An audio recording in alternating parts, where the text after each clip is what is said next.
Salutations gamers, and welcome to this playthrough of Rome 2 Divide Et Impera, where we are going to tackle the campaign as Rome. This mod has honestly continued to impress me for a very long time. I remember actually streaming this game about 8 years ago. Frick, I'm getting old. And it's actually still in development today with an update scheduled that is going to come out soon that they recently announced.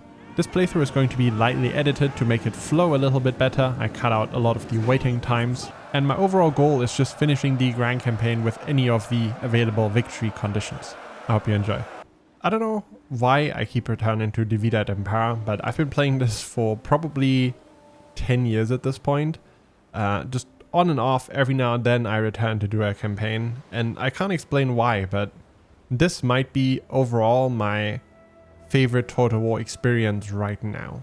And I know Rome 2 has its issues. We're probably going to discover a lot of these during this playthrough as well, but I just love the way that Divide Et Impera plays. So we're going to take a look around. We're starting as Rome, specifically as the Cornelia, which is one of the kind of noble houses.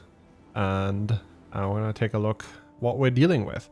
Now the Roman start, it's actually kind of tricky because you are fighting on two fronts right off the go. So we have Epirus that we're at war with, and we're also at war with the Etruscan League up here, or Etruria. Rome early on in Divide Et Impera is actually not that powerful right off the bat.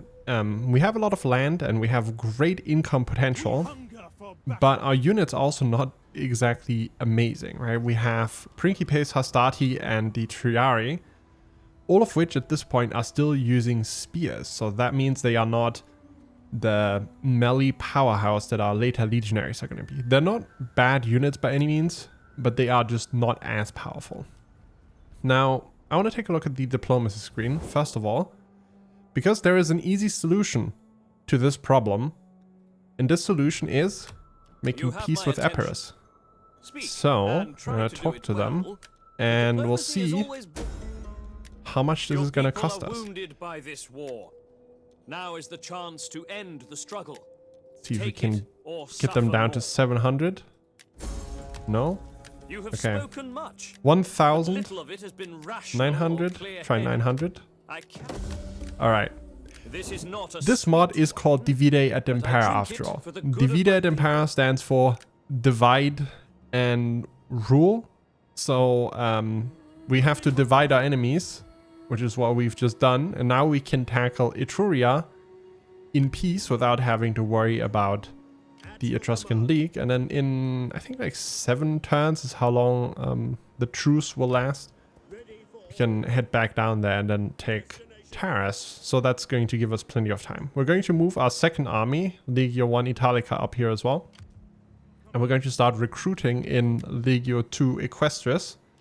Equestris would be like cavalry. Equestrian is like a cavalryman. So we're going to get some more Hastati here. We're also going to get a few Principes. And that's it for this turn. As you can see, we have a lot of recruitment slots here. Usually, some factions only have access to 2 recruitment slots. Most of them probably have around 3. But as Rome, for various reasons, we actually have 6 recruitment slots in Rome itself. I think part of that is the Roman barracks that we have here, the Campus Martius. There's also Rome as a faction, if we go into this screen right here, gets the Roman Legions bonus plus 1 recruitment slot in all of your provinces. I don't know where the other one comes from, but it is fantastic. Okay, we have 13 food available, not all of which I want to use, just as a little safety buffer, because in Divide Et Impera, depending on the season, you're going to have more or less food. We're going to expand Rome itself. We are going to expand our aqueduct as well. Here, if I recall correctly, I usually go for this one early on, especially because it adds growth, as you can see. So at the 4th level, it's 8 growth. The other alternative would be this one, in my opinion, with more public order, more sanitation, but you do miss out on that growth. So I think this is a nice middle ground. Plus, this also has the final stage Cloaca Maxima, which would be a good thing to have in Rome itself, providing the biggest amount of sanitation possible, but also I think it provides an empire-wide bonus. Oh yeah, empire-wide growth +4 per turn, so that's fantastic. And that is pretty much our money gone right now. I want to get some more money, and I think we can probably get our hands on some more through some shrewd diplomacy. So I'm going to talk to the Veneti. We're not going to be at war with the Veneti anytime soon, within the next 20 turns or so. So we're going to try and get some more money from them. Unfortunately, I can't ask for more than 1,500. That's all we can get. Syracuse? Ooh, Syracuse wants to trade. Truth will be your sharpest weapon. It's not always the case that they will trade with you, especially in return for money. But because we are playing the Cornelia, we get a bonus to diplomacy with other factions. So people are actually more likely to want to trade with us. So we're just gonna go around and get some trade agreements with people and ask for some money in return. Which is going to help us early on. Trade agreements can also be broken within... Well, you can break them and then pretty much 2-3 turns later you can attack without any penalties. Even if you attack the following turn, it's only a smaller penalty. So it's not as major of an agreement as something like a non-aggression pact or even more. Alright, we also have another region down here, Magna Graecia, obviously, where I think I want to build a temple, because we have lots of Greek influence from Epirus right now. I want to spread some Latin cultural influence down here. And I think I'm also going to get a civil settlement, because the civil settlement, if you look on the left, also provides a small public order bonus to us. So that is going to be useful. Okay, that is almost all of our money gone. We have a little bit left, and I think I'm actually going to hold on to that. I could start recruiting even more units in this army right now because they are in another region. But I think I'll hold on to it and use it for more building construction. Again, as Rome, we have great income potential early on. But we obviously need the funds to expand our settlements fast.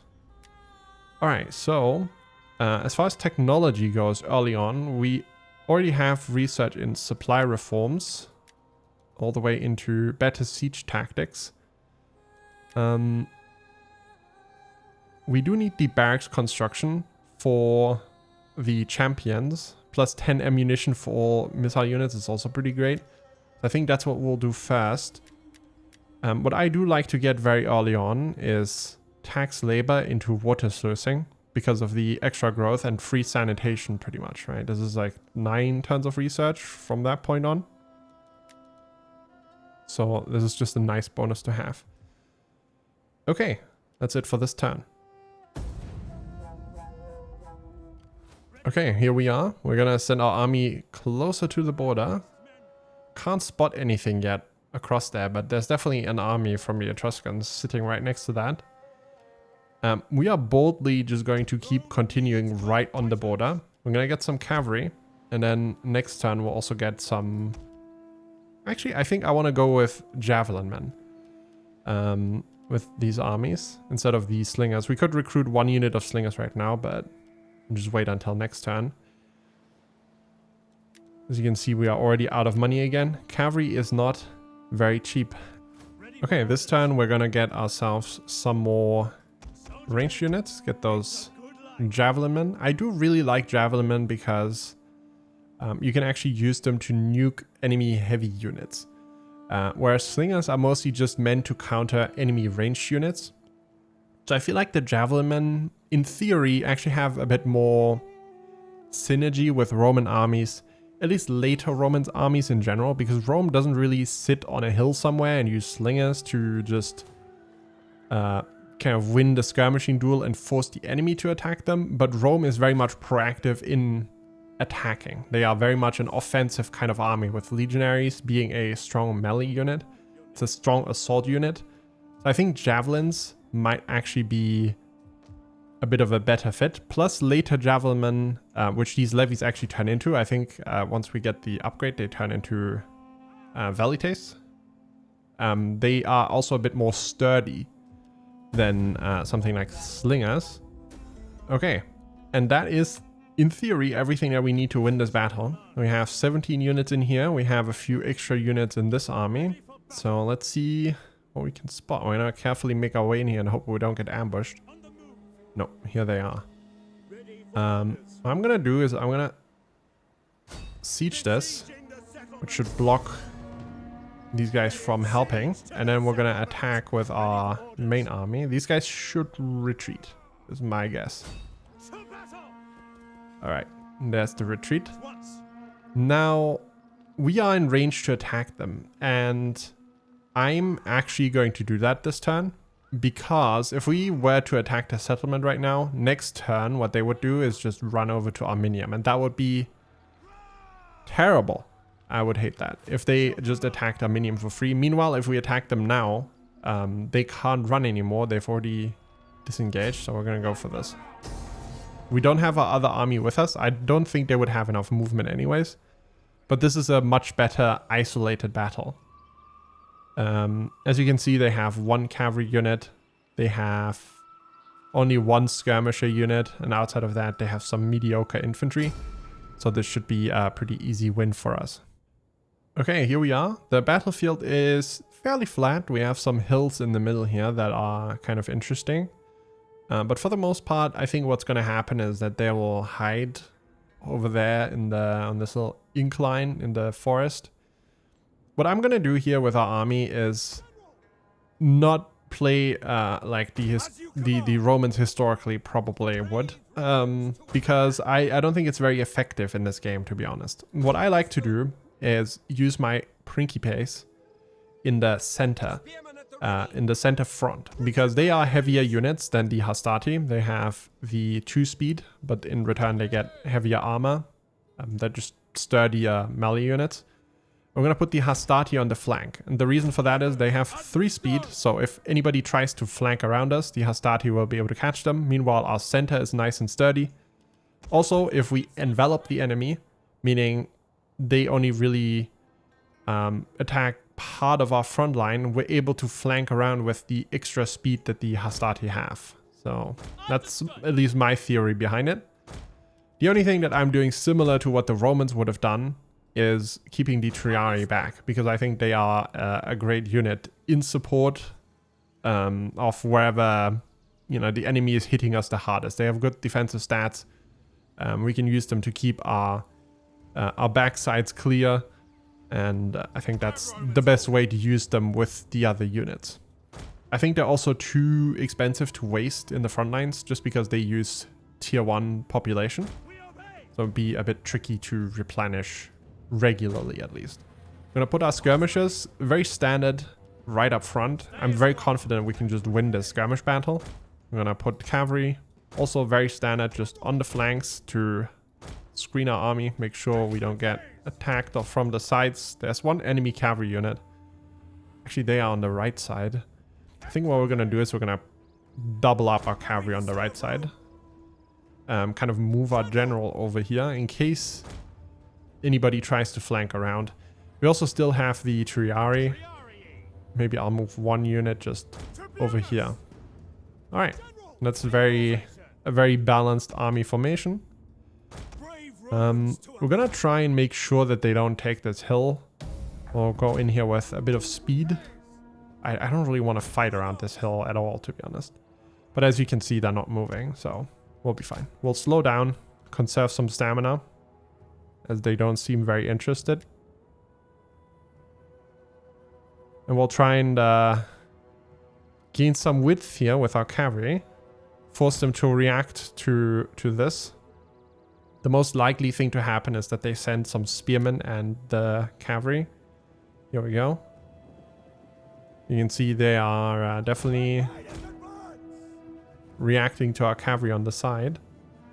This is also the general, so if we can take him out, that would be amazing. I do generally like to keep my my general back. I don't use them in combat much outside of some factions where I kind of have to. Just because it's often not really worth the risk losing your general. Not just from a battle to battle basis, but on the campaign map, you know. The bonuses that they provide are just fantastic. So I only really use them as a last resort. In most cases. Depends on the faction. So if you have a faction like Macedonia, where the general's unit has twice the amount of cavalry, right? It has 200 cavalrymen. Then yeah, I'm gonna use that unit. Same thing with some of the barbarian tribes, because they have strong melee infantry that can just make a massive difference in battles where 90% of the units are spear trash. Alright, we're gonna line up here. Make sure our formation is unbroken before we engage this. You can see there's one unit of Italic javelinmen right here. Outside of that, the center, we have Etruscan hoplites, some mercenary spearmen, and all of these are kind of medium swordsmen that probably won't be able to do very much against us. Alright, we see some movement now. Make sure everybody gets in position. Our javelins are gonna pepper the enemy hoplites here and these spearmen. I don't wanna risk too much here. Gonna move these units up. Our cavalry is already in position. Enemy general is moving kind of to the center back, which is probably the safest location for him right now. We could be targeting these velites, but I do not really want to do that because that's not really what... It's kind of a waste of our javelins, right? I think if we can do some damage to these guys, the enemy front line, that would be much better. We also want to pause in front of the enemy with our infantry because they also have javelins. Already gone. Now we're just going to formation attack. Meanwhile, I'm going to target the enemy general at the back. Move up our reserves a little bit. Move up our general. As you can see, we're wrapping around the enemy here, so I'm going to move these units kind of to the side. Enemy general is now getting attacked by our cavalry. We're going to continue to target the enemy heavy infantry in the back with our javelins. The velites are routed. Probably took a few stray javelins here or there. Enemy general is trying to run away. We're going to run in there with our hastati. They're getting charged, so I'm actually going to go into the defensive formation here because unit mass matters. And that is probably the enemy dead, unless he just casually runs through. And now we're just going to keep an eye on our front lines here. You can see our Principes in the center are really paying off because they are blocking everything here. Oh, he actually just ran through. I was joking, but he just made his way through our hastati here. I'm going to leave the formation. Now we're just going to try and wrap around these guys on the side. We have some of the enemy front line routing. I'm going to make sure he doesn't run in here. So I'm going to use my general just to block this off in case he wiggles his way through again. I'm going to use just one unit. This unit is already routed. We'll chase him with the other one so we can deliver a few charges here. We'll switch into the Flying Wedge, which increases charge speed and bonus. You can see there's a few units holding back right here, so I don't want to charge in here. I would rather charge in on this side. Just because these guys, all they have to do is turn around. Our center is perfectly fine. We're not losing too many men right now, even though the enemy has the javelins. Alright, let's send our Triari back. I don't want to torture these guys chasing the enemy cavalry across the map. I just want to make sure he doesn't come back, right? One cavalry unit is going to be plenty here. See, these guys disengaged. They are not routing. They disengaged. They might be trying to block us here. We're going to get out of there. We totally routed the enemy on this side, so we're going to try and wrap around some more and pin these units in the center that are currently not engaged.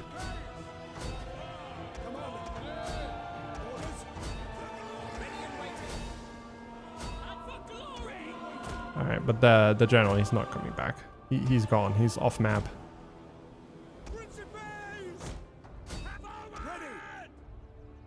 Yeah, these guys are probably going to rout soon. They're losing men at a very steady pace. These Etruscan hoplites are going to be a bit more of a pain to rout. But they are surrounded. They also put up the most of the fight. This is where most of our army losses are. Gonna charge the center again here. And this might be enough to actually rout all of them. But just because these guys are shaken now, they're gonna be wavering. And once these guys disappear, the rest of the army should disappear with them. You can see they're gone now. Alright, let's mop them up. That was a very calculated battle overall. I'm quite happy. We took a few losses in the center there against the stronger enemy infantry units.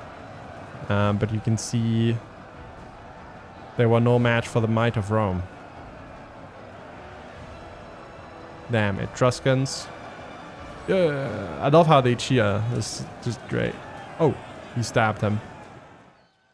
Alright, so we are going to enslave our captives here. Boost our economy a little bit. And then I don't think we have enough movement to return. Yeah, so that will be next turn. We might actually be getting attacked by the settlement next turn here. But we're gonna keep sieging just because this makes it so they can't recruit another unit. We might lose a few units, but this is gonna block basically anything that they could do. There's nothing they can do at this point. We're gonna expand some of this, I think. I think we're gonna get a grain pit. The main reason why I want a grain pit early is that it gives you access to the baggage train. The other way to get a baggage train is through the supply pit, but we don't really need one of these over here. The main reason being that we can have a harbor, which, if you look down in the bottom left, allows us to build supply lines to adjacent regions, just like the supply pit. Okay, there's the attack. We are going to retreat. Now, they might recruit another army this turn. Never mind, they did not. So that's not the end of the world. Next turn we'll attack them. I might auto-resolve this, maybe not. Depends on how the odds are. Nah, we're gonna send another army up here as well. I think I'm gonna fight this one real quick. Just because I can. We can definitely win this with great results, taking few losses, and that's what I want to do right now, because after this we have to rush down south and defeat defeat Epirus. And I want as many of our troops ready as possible and lose as little of the population available as possible as well. So I'm gonna make this nice and quick. Same idea, right? We use our Prinky Pace in the center. I'm gonna have a little bit of a flanking maneuver on the side of the settlement right here, this way. And we're gonna keep these guys off to the side, although I'm not gonna flank around with them. We're gonna put our javelin up front again. Although the enemy this time around has some slingers, so that's a bit of a concern. We're gonna keep our triarii back. And our cavalry is actually going on the opposite side of the settlement, and we're gonna put them in the forest here, keep them hidden. They are sprinting, so we're gonna move our infantry across to the sides and hopefully get kind of a flanking maneuver going.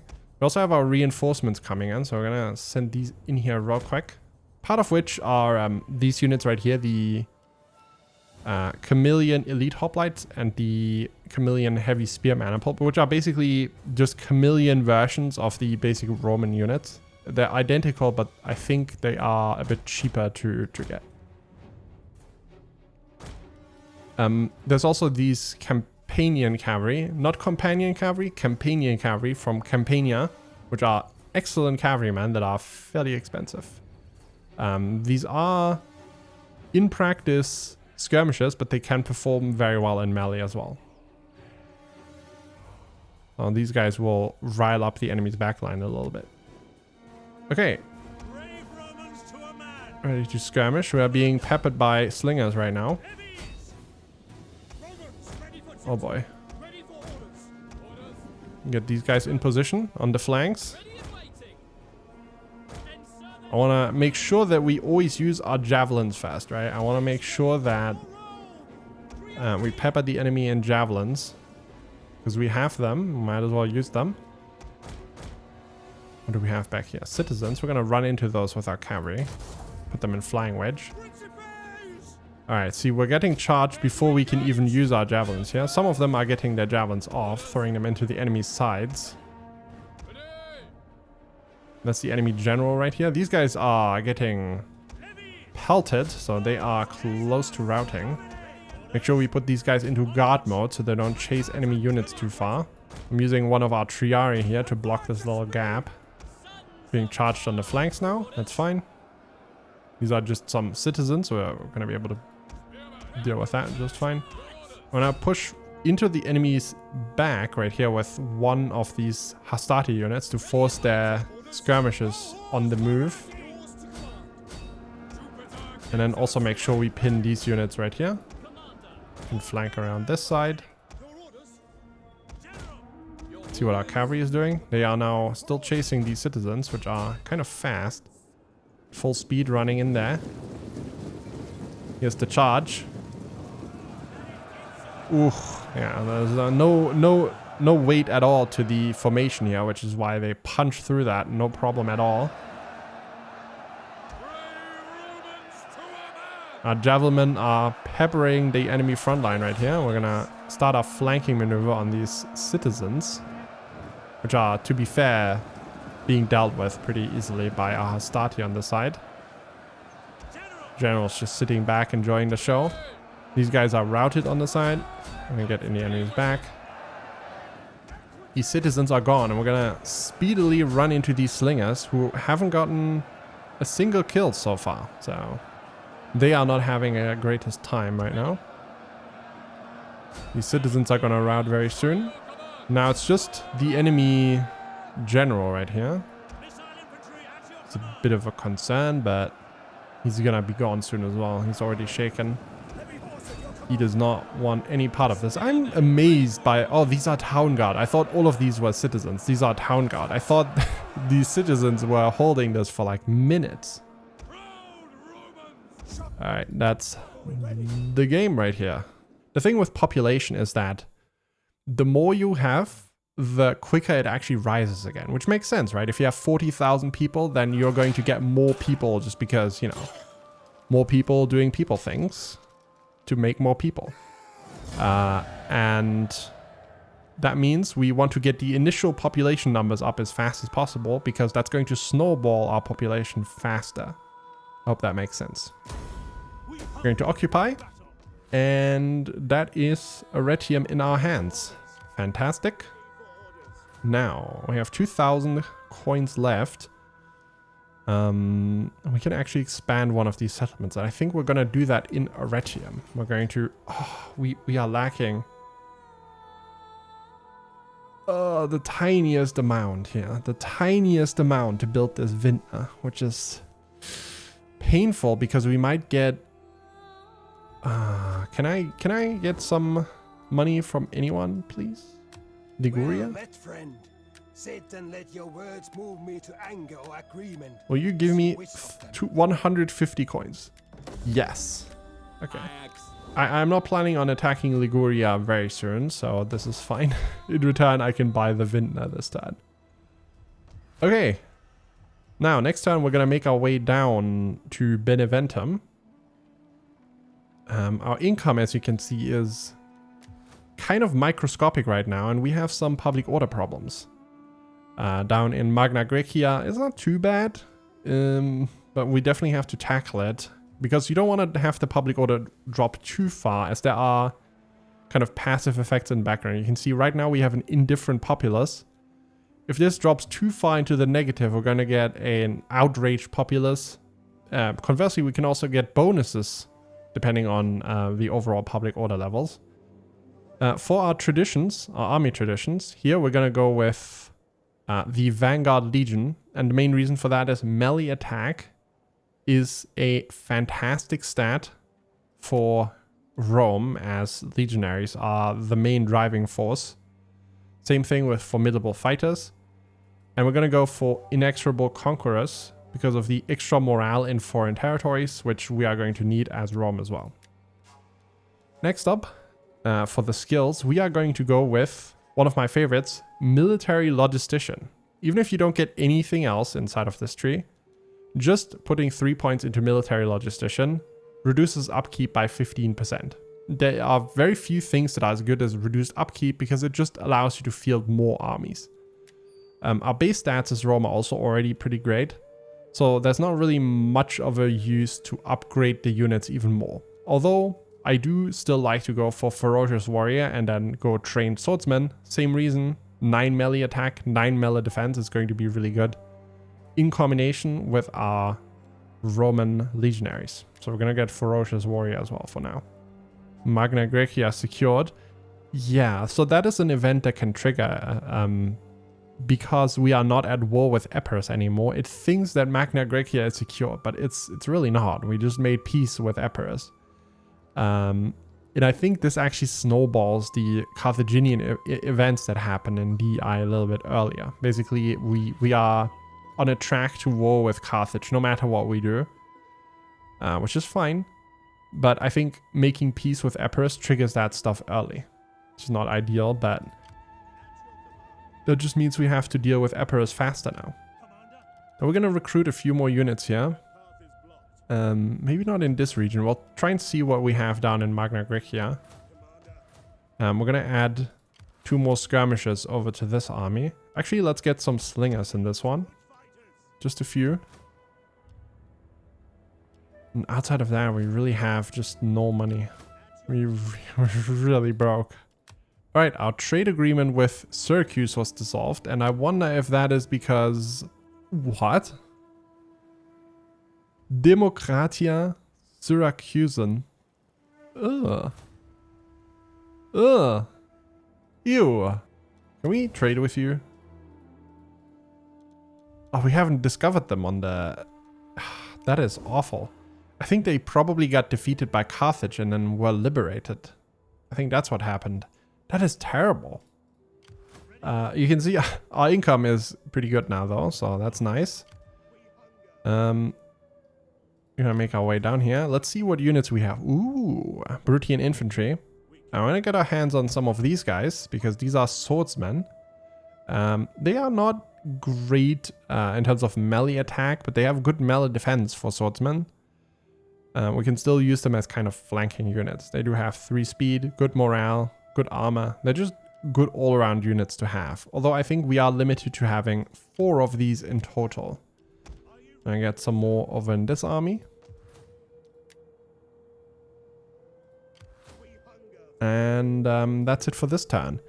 I would like to have a spy as well, but we just have no money for a spy right now. So we will probably do some hands-on army reconnaissance. So you can see we have 1 army over here in Apollonia recruiting. I don't know if that is their only army. I highly doubt it. Alright, these guys want to trade with us though. The new Syracuse. I mean, I don't really care what they're called. As long as they occupy Syracuse, they are Syracuse. We're gonna trade. You bring joy to my heart and hope to my soul. They are actually on good terms with Carthage as well, so they must have been liberated. Yeah, well, I mean, you can see they are military allies, so that's what happened. Carthage went there, sieged down Syracuse, and liberated. For whatever reason. I've never seen that happen. I have never seen Carthage liberate Syracuse there. That is a very strange move. We're going to go for the Sacred Grove right here. The Sacred Grove, out of all of these, is a kind of... it's very much focused on high public order. Rather than any other massive bonuses to income. So we're going to go with this for now.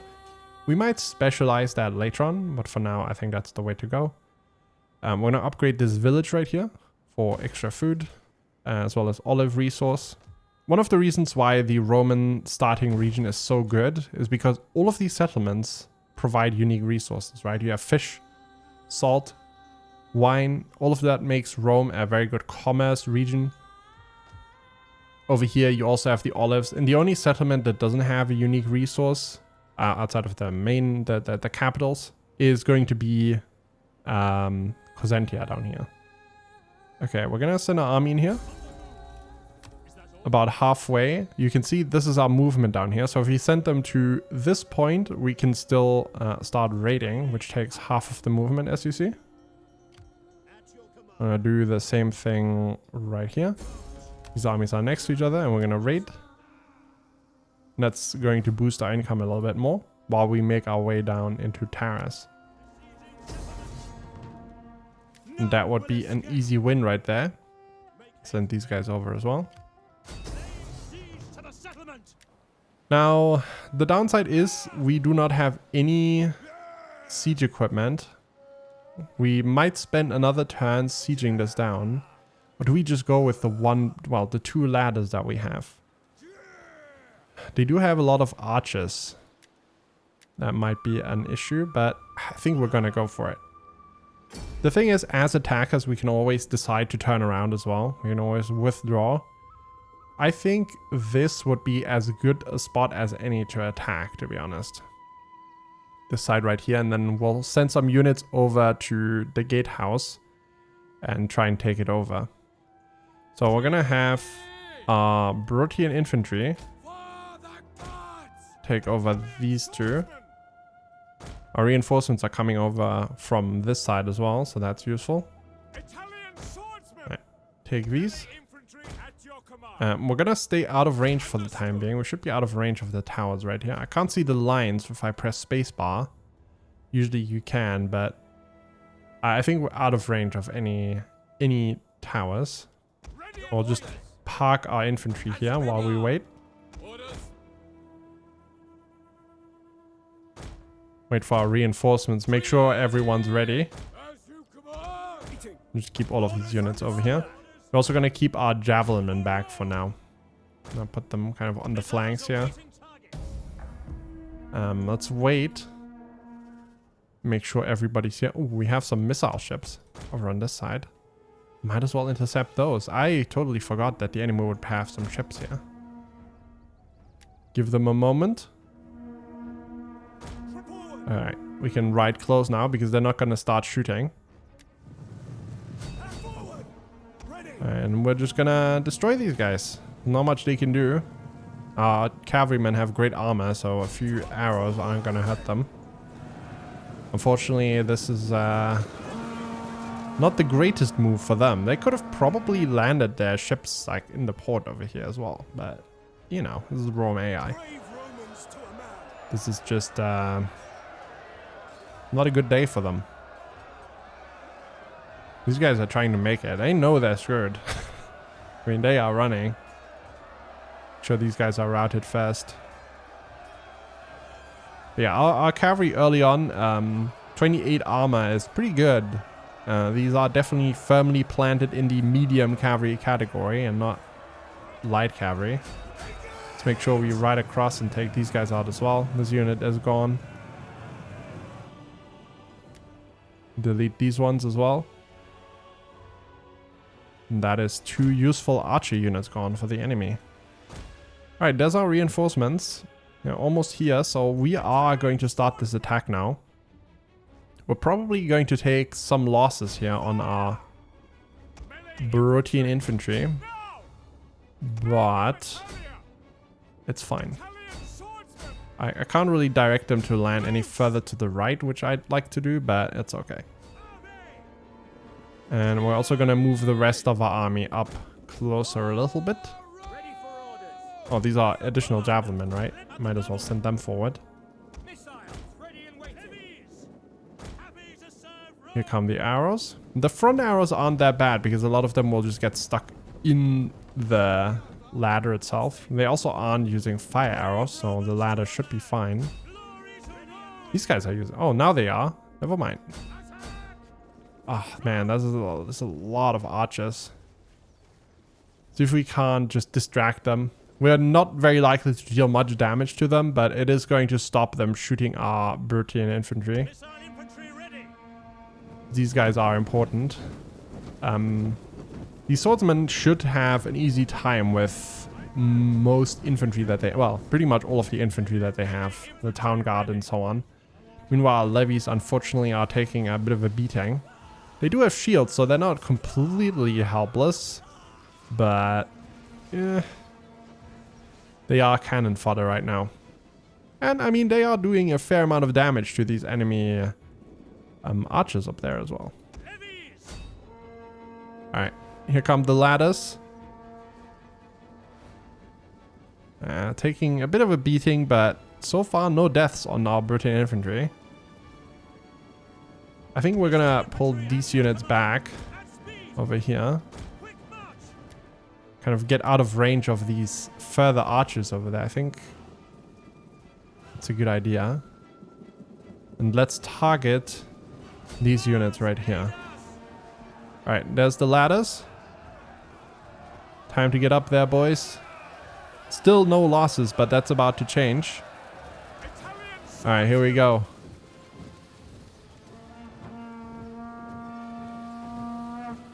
Alright, here we go, boys. A lot of our javelins are just bouncing off of the wall right here. It's just kind of wasted, but we won't have many better opportunities to use these, unfortunately. I might save some of the javelins. Let's actually send these guys back. Oh, we have some slingers as well, don't we? Oh, you guys are slingers. Never mind. Oh, I'm dumb. I somehow use these guys just like levies. Alright, here we go. Brutian infantry on the walls. And these guys are going to have an easier time fighting their way through than some of our spear units.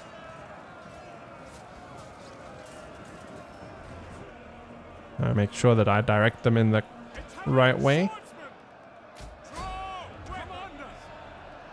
Now, we want to make our way ideally over to the gate and also the other tower so we can disable these. Next, we're going to send some of our Prinky Pace up there as well.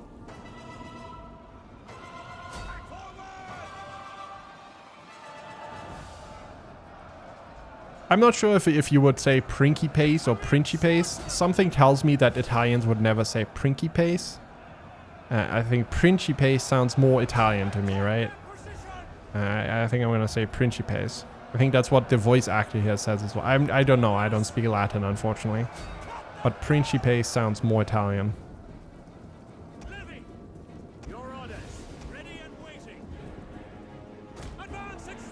Alright, we are on the walls, and the enemy Greek militia is already wavering. They are not liking these Brutian infantry up on the walls at all. And you can see we're just pouring in. We have a solid foothold on the wall by now. We are getting peppered by arrows from the towers, though. That is a bit of a problem, but it's not gonna stop us, I think. We have a very solid foothold up here. This side is... What are these guys doing? What are you doing? They're debating their life choices right now. We actually have more of an enemy concentration in the center here. With the general as well. I'm gonna send these guys over to this side. I want to get the tower. Because we have enough troops right here already. A lot of these units are actually shattered. They're trying to get out. Here come our Princi Pace as well. They are up on the wall. Boost our defensive stats a little bit. Great morale, great armor. The Greek militia is not really going to be able to do much about it. Even with the arrows assisting them. These guys are not prepared for our professional Roman soldiers on these walls. We're going to get our cavalry ready. Which we might use if we manage to open the gates. I don't even know if we'll really have to. We'll also send troops right in front of this gate right here. And we'll send some more Princi Pace up on the walls. Actually, no, never mind. I think the walls are already crowded enough as is. Our Brutian infantry fighting their way down here now. Just making their way through the remaining archers who are just stood around. I think they're shattered. They just don't know where to go. They feel a little bit trapped right now. We're trying to get to this tower. Sure, we capture that. Alright, make sure we push towards this gate with a bit of force, my friends.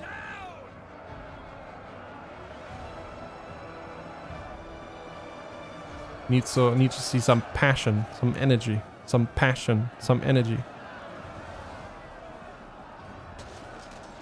Yeah, these guys, this is mostly just a combination of cheap spearmen that they have up here and the archers, obviously.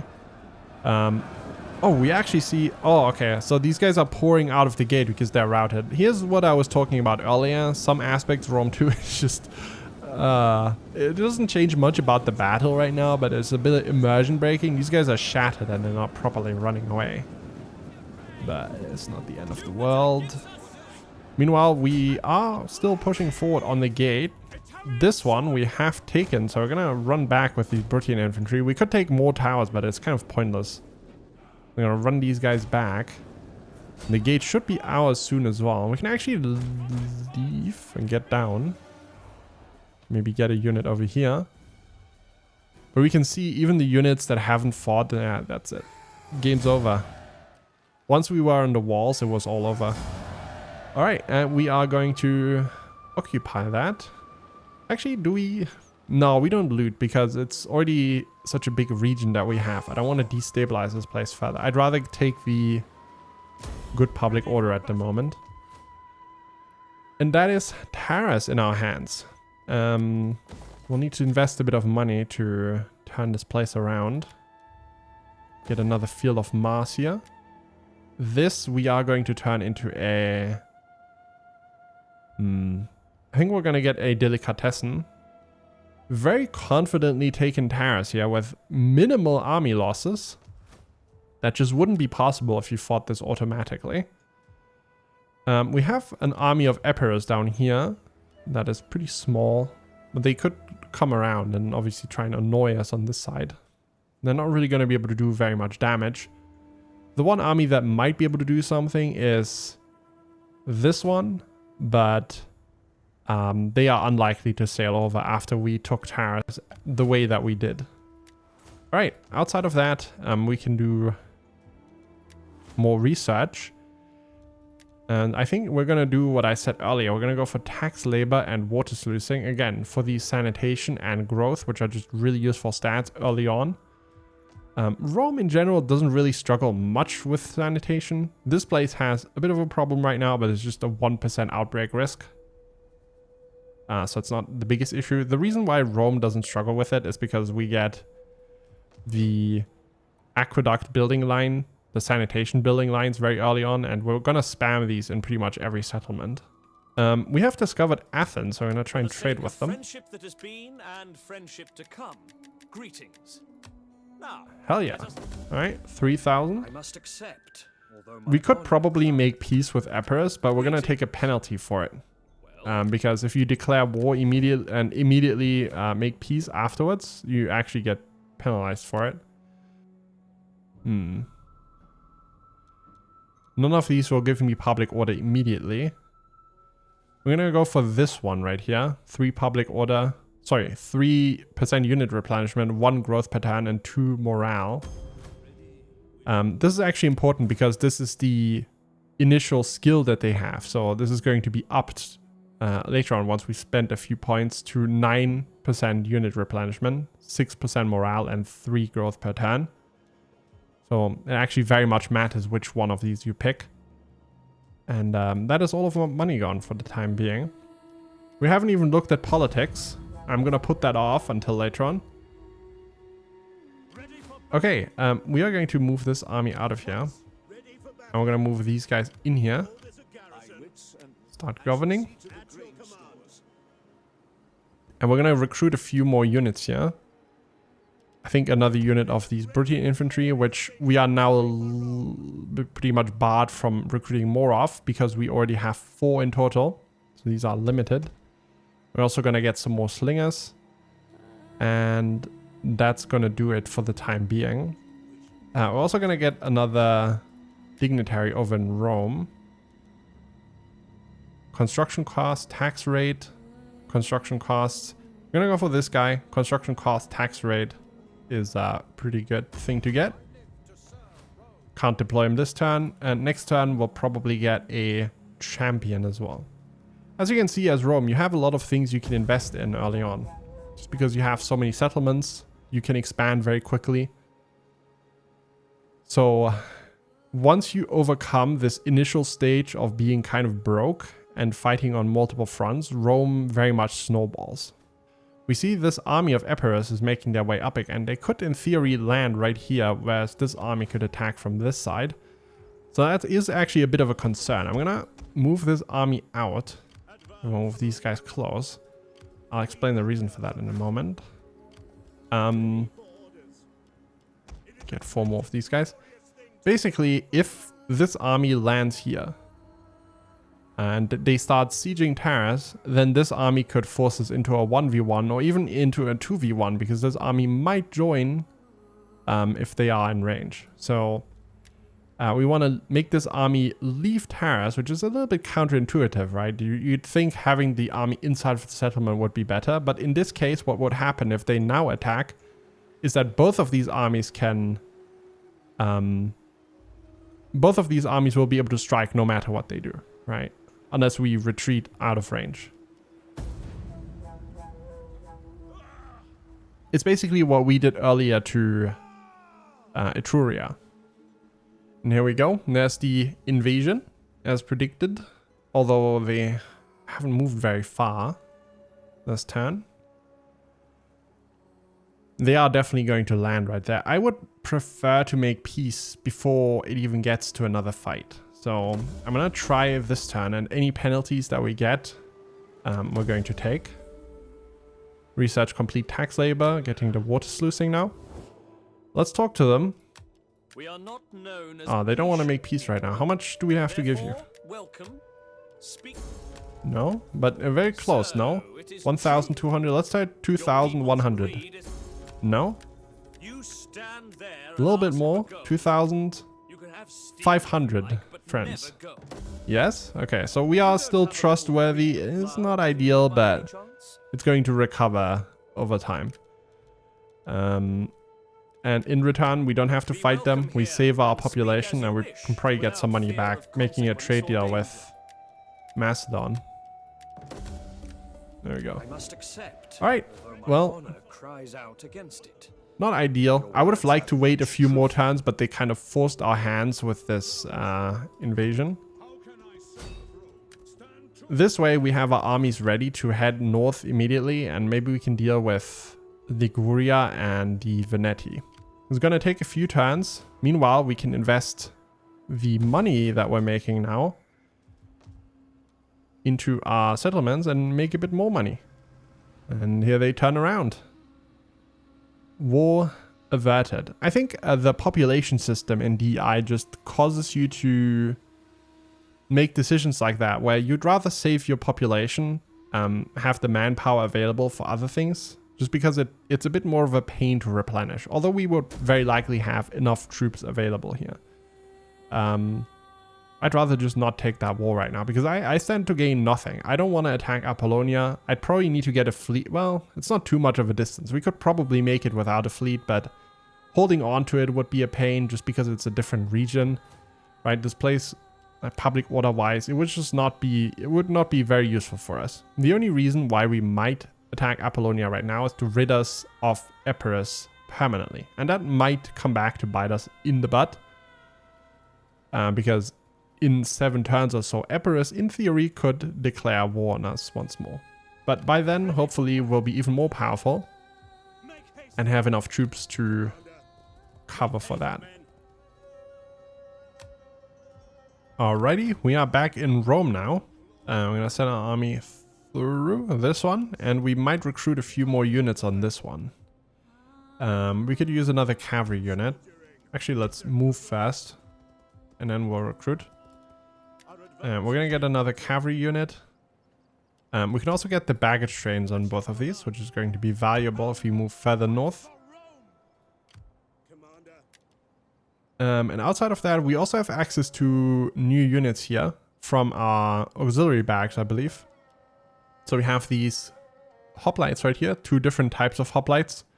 With these one using Peregrini population, which is foreigners, and this one using tier 2 population. So these ones in general I would prefer, even though the stats are slightly worse.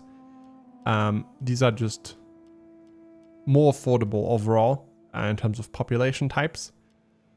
We also have these Italic swordsmen, which are very similar to the Bruttian infantry in many ways. Very, very similar, even in terms of the general stats, like 10 melee attack, 15 melee defenses. I think exactly what the Bruttian infantry has as well. We also have these Torini assault infantry. These guys are axemen, which is useful if you have heavier units that you have to deal with. The other reason why you might want to get them is the bonus versus elephants. So if you're dealing with Emperor still at this point, getting a few of these is a good idea to chop down any elephants they might recruit. Outside of that, I think that's it. All right, let's check our dignitaries. We're gonna go for tax in this region right here. Harvest more money from our population. 2 food, or do we go for... Let's go for the 2 food, get the wise fisherman. This region is about to have a rebellion very soon, so what we're going to do is we're going to go into our politics screen, click on characters. I'm going to send one from our family to organize games down here in Magna Graecia. This is going to cost us a bit of money, and the other factions won't be too happy with it. If we hover over it, you can see -2 from political actions for the loyalty. If you don't know, if the loyalty is negative, there's a chance that there will be a rebellion. But our loyalty overall right now is pretty fine.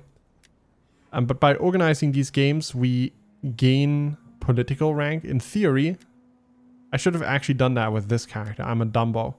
Because that might increase the rank that they have. I just used our faction leader, who's obviously the highest rank possible. So it's kind of pointless.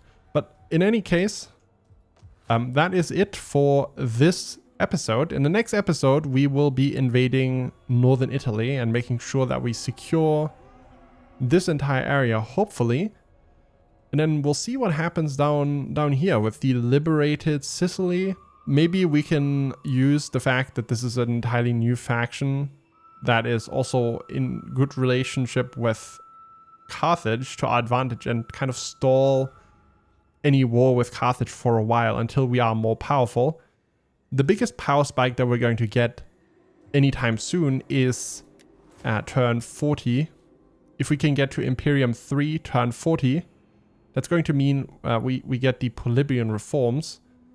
Which will be a big boost against the Carthaginians, which will be some of our strongest opponents that we'll probably still be dealing with in 50, 60, maybe 100 turns.